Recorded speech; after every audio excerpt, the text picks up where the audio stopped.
What if your home was turned to ash in a single day? What if your child's first breath came with the sting of chemicals? What if war stayed for 20 years? Vietnam didn't start the war. It didn't ask for bombs. It didn't beg for foreign armies.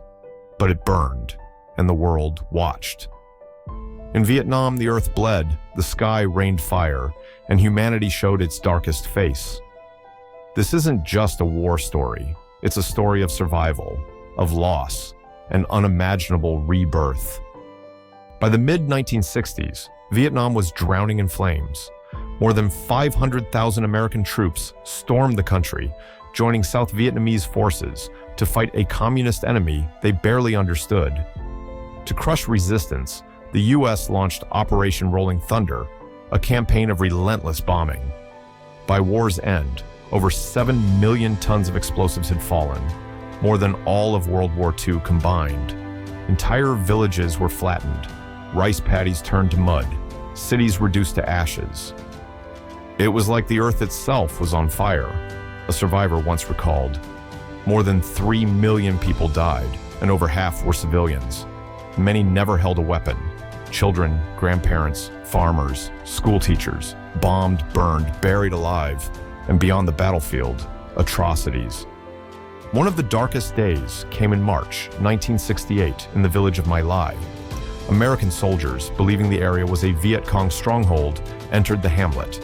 Within 4 hours, they massacred over 500 people, unarmed, defenseless. Many shot in the back while running, others gunned down in ditches, infants killed in their mother's arms. Some women were raped before being executed. There were no Viet Cong found in the village that day. A whistleblower leaked photos and testimony to the press. The world was horrified. "They were just people," one soldier said later. "We just kept firing." It was not the only massacre, only the one that got caught. A U.S. officer famously said, "We had to destroy the village to save it," a quote that echoed the madness of a war with no logic. The violence didn't stop with bullets and bombs. America waged chemical war against nature itself. Planes dropped Agent Orange, a toxic herbicide, across jungles, farmlands, and rivers.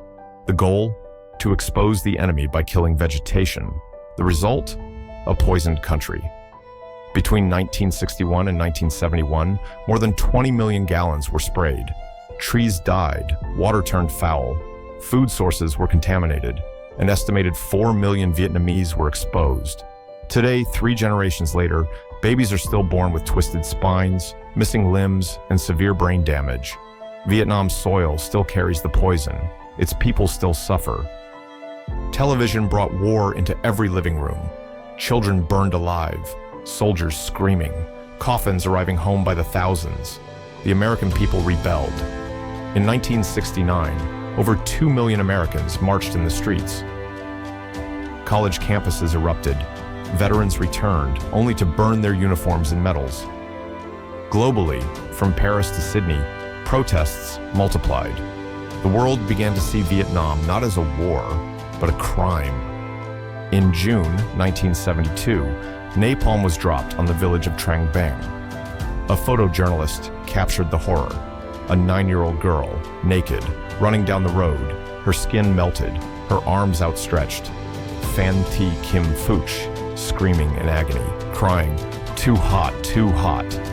That image, known as Napalm Girl, became the face of the war's cruelty. It won a Pulitzer. It changed the world. It helped end the war. By 1975, the war was lost. The U.S. scrambled to evacuate its remaining personnel and allies. In April, North Vietnamese tanks closed in on Saigon. White Christmas played over U.S. radio, code for "Evacuate now." Helicopters lifted people off rooftops as crowds begged to be saved.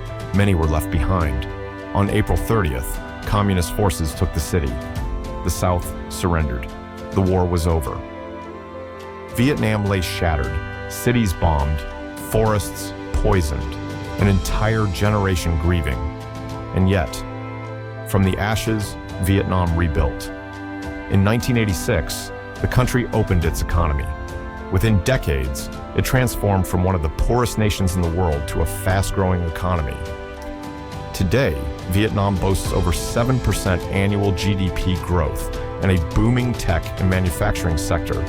A population of nearly 100 million fuels new cities, industries, and opportunities. Skyscrapers now rise where tanks once rolled.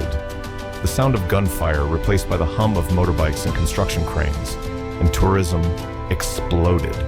In 2023, 12.6 million international tourists visited. In 2024, that number rose to 17.6 million. Visitors now explore the ancient town of Hoi An, sail through the emerald waters of Ha Long Bay, and sunbathe on the beaches of Da Nang. Vietnam hasn't erased its scars, it's turned them into lessons. A country once known only for war, now known for resilience, peace, and beauty. 50 years ago, Vietnam was on fire. Today, it's rising faster than ever. But have we truly learned from its past? What shocked you most about this story? Let us know in the comments. Subscribe for more powerful stories from history to today.